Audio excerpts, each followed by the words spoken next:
Hello everyone, welcome back to my channel. मैं हूं मनीषा यादव और आज हम पढ़ेंगे सॉफ्टवेयर लाइफ साइकिल मॉडल्स के बारे में।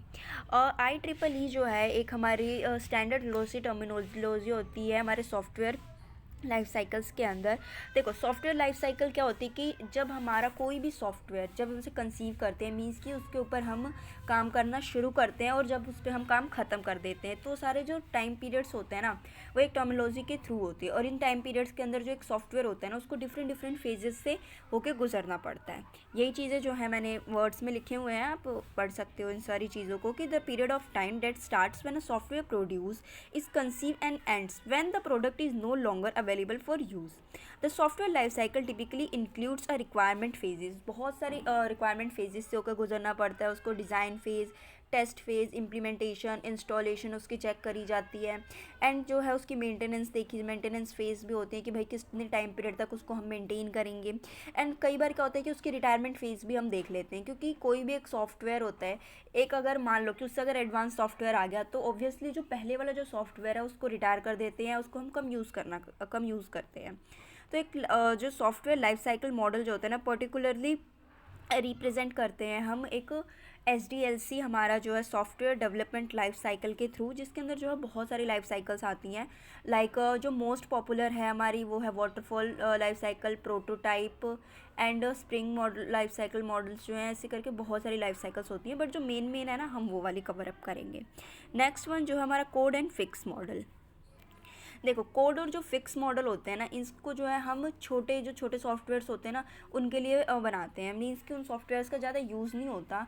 लाइक कोई टॉय है जो कि मतलब सुबह होकर गुड मॉर्निंग बोलता है, हाय गुड मॉर्निंग, तो जस्ट इसके लिए जो है हम कोड फिक्स मॉडल का यूज़ करते हैं कि भाई कोड हमने थोड़े से कोड डाले, देन फिक्स इट, और वो उसको यूज़ करो।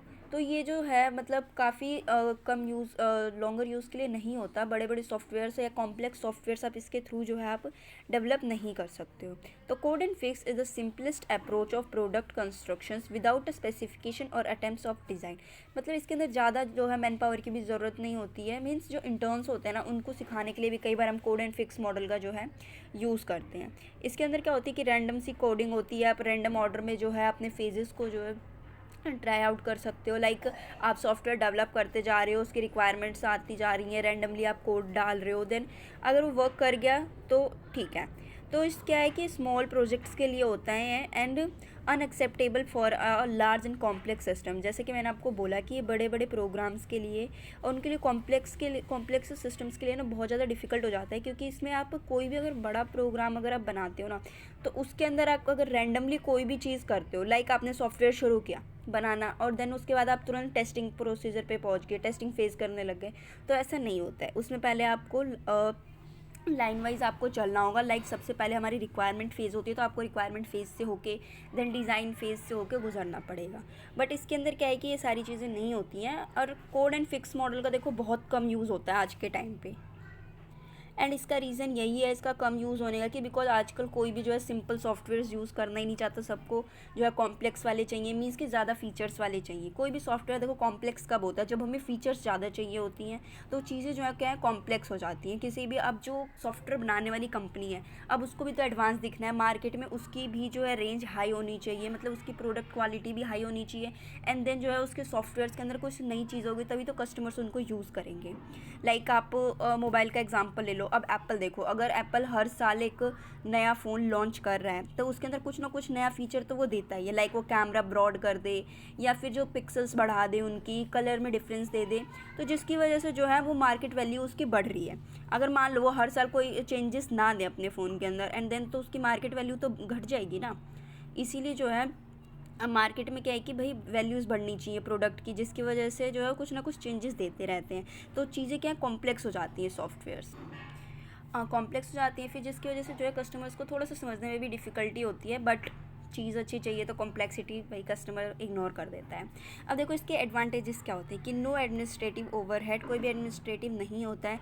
साइन ऑफ कोड अर्लियर, जो कोड होते हैं हमारे हम जल्दी से जल्दी साइन अप कर लेते हैं, जल्दी से जल्दी उनको यूज़ कर लेते हैं, बिकॉज रैंडमली कोड इसके अंदर हमें चूज़ करने होते हैं। Low expertise, anyone can use it, इसके अंदर मतलब कोई भी एक्सपर्टीज़ होने की ज़रूरत नहीं है कि भाई आपको इंग्लिश आनी चाहिए या हिंदी आनी चाहिए कोई भी पर्टिकुलर चीज़ को यूज़ करने के लिए। लाइक देखो अगर आपको सिस्टम यूज़ करना है तो आपको इंग्लिश की थोड़ी बहुत नॉलेज होनी चाहिए अगर कंप्यूटर यूज़ करना है तो। बट इसमें क्या है कि ऐसे कुछ कंफर्म नहीं है कि आपको आना ही चाहिए, मतलब आपको कम भी आता है या थोड़ा बहुत भी आता है तो आप इसको यूज़ कर सकते हो। यूज़फुल फॉर स्मॉल प्रोजेक्ट्स, जैसा कि पहले भी बताया मैंने कि काफ़ी यूज़फुल है छोटे छोटे प्रोजेक्ट्स करने के लिए, और ईजिली है, जल्दी बन भी जाता है और टाइम कंज्यूमिंग भी नहीं है। और डिसएडवांटेज देखो क्या है, किसी भी चीज़ की अगर एडवांटेज होती है तो डिसएडवांटेज भी होती है।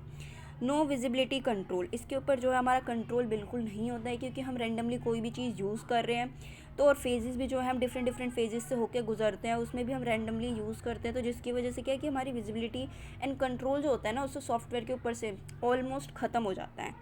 नो रिसोर्स प्लानिंग, कोई रिसोर्स प्लानिंग नहीं होती है। नो डेडलाइंस, अब देखो डेडलाइंस तो उस सॉफ्टवेयर की होती है ना भाई जो कॉम्प्लेक्स होता है, उसको बनाने में ज़्यादा टाइम फेज लगता है। इसमें क्या है कि टाइम कंज्यूमिंग भी नहीं है, जिसकी वजह से कोई डेडलाइंस भी नहीं होती इसकी कि आप लंबे टाइम तक उसको डिज़ाइन करके बना रहे हो या कस्टमर को दे रहे हो, it doesn't matter. Mistakes hard to detect correct, mistakes जो होती है ना इसके अंदर, मतलब जो एरर्स डेवलप होते हैं उसको डिटेक्ट करना थोड़ा सा डिफिकल्ट हो जाता है, बिकॉज रैंडमली हम किसी भी चीज़ को अगर डेवलप करोगे तो आपको जो है कमियां पता लगाना थोड़ा सा मुश्किल हो जाएगा, और जब तक कमियां पता नहीं लगेंगी तो आप उसको मॉडिफाई नहीं कर पाओगे। इम्पॉसिबल फॉर लार्ज प्रोजेक्ट्स, जैसा कि बताया कि भाई बड़े प्रोजेक्ट्स के लिए जो है ये थोड़ा सा डिफ़िकल्ट हो जाता है करने के लिए। Thank you for watching this video, and इस वीडियो से रिलेटेड आपको कोई भी डाउट हो तो आप मुझे कमेंट बॉक्स में कमेंट करके बता सकते हैं। Thank you.